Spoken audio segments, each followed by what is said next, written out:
Hey guys, so welcome back. It's Yogi Doug Johnson back with another talk for you. And today I wanted to share some thoughts about the spiritual idea that nothing belongs to you. And when I say you, I really mean your ego.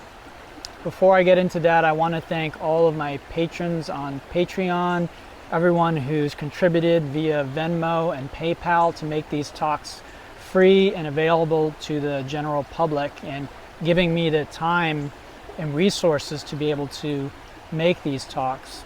So thank you so much to everyone who has contributed. All right, on to the talk.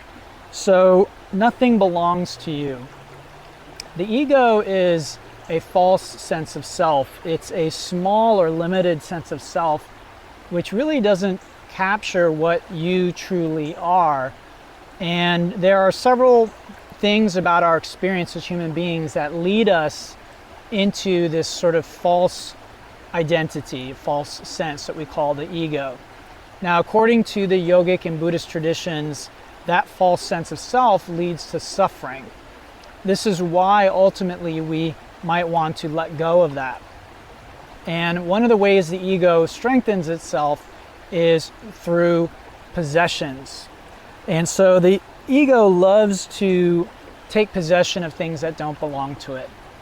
One of my beliefs or feelings is that people aren't possessions.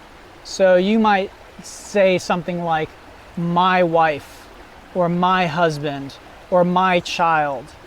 And you may really feel a sense of possessiveness around those people. Well, spiritually speaking, this is not a good idea. People don't belong to other people. People inherently really need freedom. And we have to give them freedom if we're truly to love them. Today's talk isn't on love, so I don't want to go down that rabbit hole. We really could spend a lot of time looking at that. But that's just one example. Let's take another example, my body, right? A lot of people might take a lot of pride in their appearance. Well, like I explained in another talk, really has very little to nothing to do with you. If you have a pleasant appearance, most of that is just your genes, which you had nothing to do with. You had nothing to do with it. You just showed up and you were kind of roll of the dice, and then there you go. You might be attractive to other people, you might be unattractive, you might be a mix of both, which is where most of us are. Some people might flip over looking at us, think, wow, that person really knocks me out. And someone standing right next to them, you feel like, forget it. But either way, we really don't have anything to do with it. We might be able to put on a little makeup, we might be able to get a little plastic surgery, but we really have nothing to do with it. And yet, our ego will very often take possession of that. Our possession of our body goes further than that. Many of us think we have control over our body. And as many of my longtime students have heard me say in the past, you have influence but not control. So yes, I can lift my hand. Do I control my hand? Right now it might feel like I do. But what if I get cerebral palsy or epilepsy or some other condition where I no longer have control of my hands and my arms? Maybe I still have limited control, but maybe they start to shake.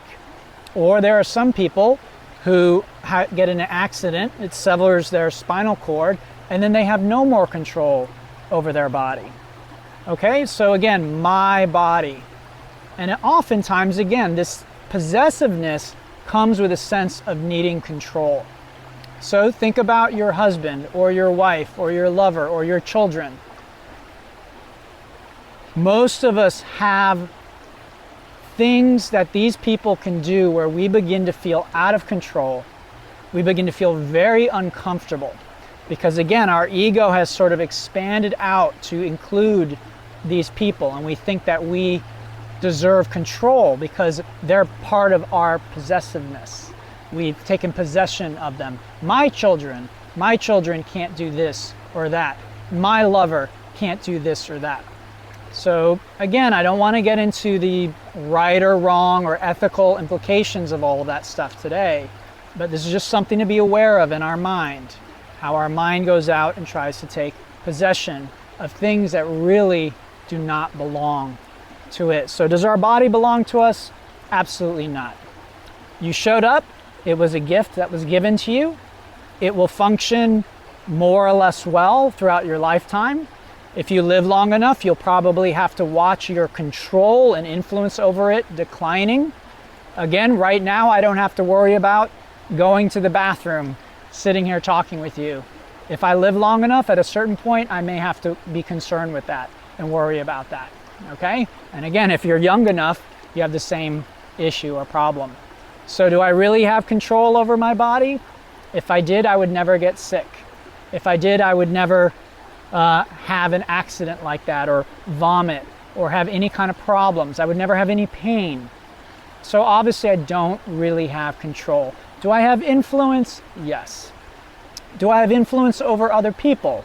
My children, my spouse, other people in my life? Sure. You have influence. You can say things, you can suggest things. Does that mean they're going to listen? Not necessarily. Same with my body. If you've done yoga for a while, you might have tried to do certain things with your body, put both legs behind your head. Does it mean you can? Not necessarily. You might have tried to balance on one leg, and some days you find that you can't. So again, your body, not your body. And one day your body will be returned to the earth. Your body is on loan. Okay? Now again, in our own mind, we like to think, my body. And we like to think that this is our possession. It's not. Same with our minds. Many of us like to think that we have control over our thoughts or our minds. This couldn't be further from the truth. If you really observe your mind, you do not have control over it. You may have some influence, and you may have some ability to choose which thoughts you're going to focus on, which thoughts you're going to entertain and draw forth.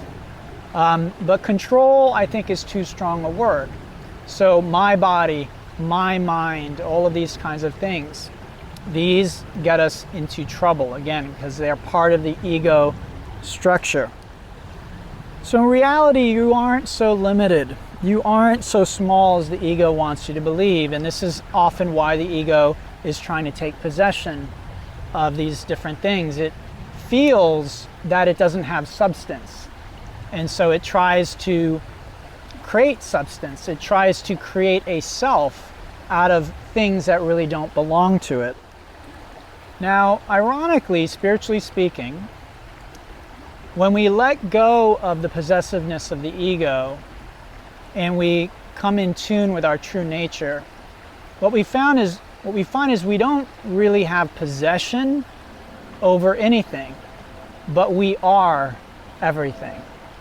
That our true nature has no limit, and everything we ever have perceived or experienced is actually a part of ourself, a part of our true nature, part of our bigger identity. So ironically, when we let go of the ego's possessiveness and the ego structure, what we find is that while we don't possess anything, we don't have ownership over anything, in another sense, we are everything. Everything belongs to us in a sense because it's part of our larger self. It's part of our larger body. It doesn't mean we control things necessarily. In Zen, they have a saying that if you want to control your cow, give it a large field to roam in, because that's what cows want to do. And when we discover our true nature, that's really what we want. We really want everything to be expressing its nature and being true to itself, and you might say doing what it is meant to do, and that's true of our bodies, our minds, and everything else. We can embrace life as it is, and it's beautiful. Now, some of you might hear this talk and think that I'm advocating for anarchy, or that you should give away all of your possessions, or something along those lines. Again, I'm not talking in a practical sense. So practically speaking, we have possessions. That's just the way that it is right now. We work for our money, we buy things. It's not ideal if everyone goes around taking things from one another.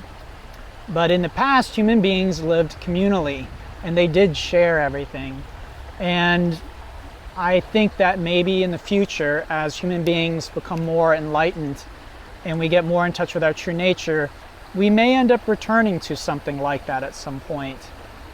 It's probably going to be a long time, so I'm not going to hold my breath, and nor do I know that that's the way it should be. But again, this is a spiritual concept. It's a practice, and you might find that letting go of your idea of possessiveness, whether it be your body, your money, your time, the people in your life, and even your possessions, you might find that setting these things free and letting things flow in and out of your life more freely, letting people be who they really want to be, not who we want them to be, but setting them free so they can be themselves. You may find a sense of freedom and joy and happiness that you've never experienced in your life before. This has been my experience, and this is why I want to share this with you. Anyway, everyone, thanks so much for listening. I know your time is valuable, and I hope you got something from this. Thank you again to everyone who likes these videos and comments and subscribes on YouTube. Thanks to all my patrons again on Patreon and everyone who's donated to make these talks possible. Thank you so much, and until next time, namaste.